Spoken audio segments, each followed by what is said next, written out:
Ice, the one question that needs to be asked. Seriously, why hasn't anyone just straight up asked Ice? How come someone who talks so much shit as a troll on Twitter be such a bitch today? I know some of the cast have made comments circling this question, but no one has ever just called his scary hypercritical ass out on it. Also, I've listened to almost every pod since 2017 and never heard someone straight up call him out like that. Always pussyfooting around it. Ashley Debbie says, "Did you see the Two Chains? Did you see when Two Chains came up there? I enjoyed that." Alex Tom says, 33 says, "Because they don't want to hurt his sucker ass feelings." A lot of these fans are going crazy. Um, Don C24. Yeah, I'll come back to that later. But anyway, Ice being a troll on Twitter and kind of being like regular calm in real life. Um, that's a lot of people. You know, even these people that's writing on here saying, "Yo, he's a bitch ass sucker" and all this shit like that.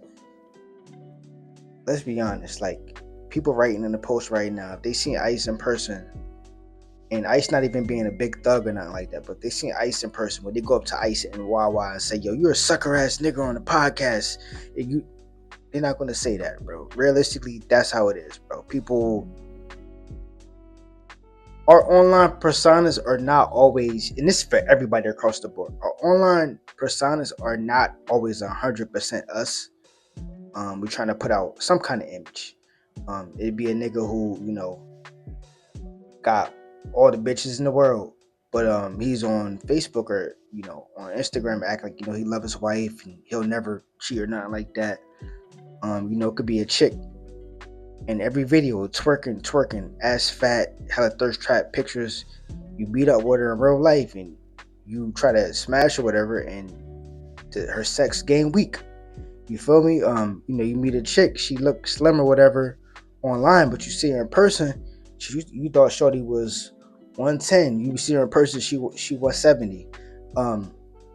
So a lot of our online presence doesn't always 100% align with us in real life. The goal is to kind of just keep it to where it's somewhat close enough, like to where it's not nothing crazy. Me personally, I get on these videos or whatever like that, and I love to talk. I hate talking like in real life or some real shit. Like, I go to Walmart, people coming up to me, speaking to me, like asking random questions or just whatever.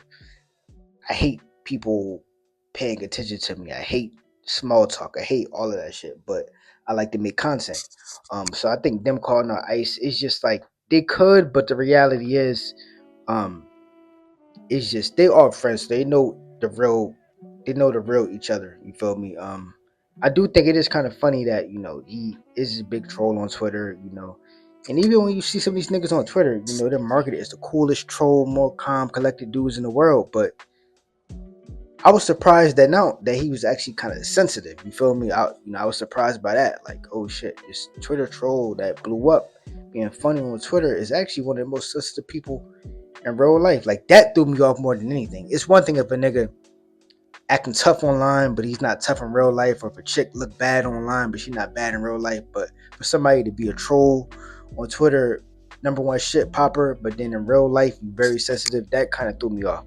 Let's go to another comment. Um, Don C24 says, Ice is that one friend in the group that's at the bottom of the totem pole. Ugly, corny, bad hygiene, doesn't have much going for him. Broke, scares the hoes.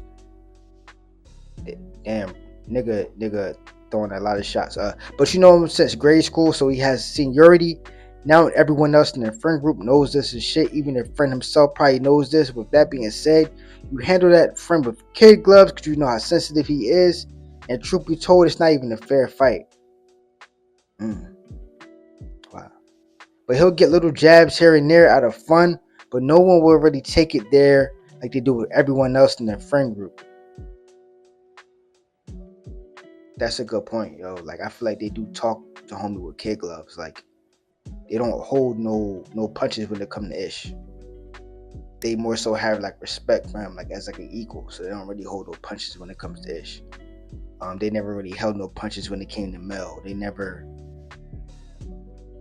I feel like they like low key fuck with bro, but they could probably feel a little sad for him, so that's why they just keep it P. You feel me?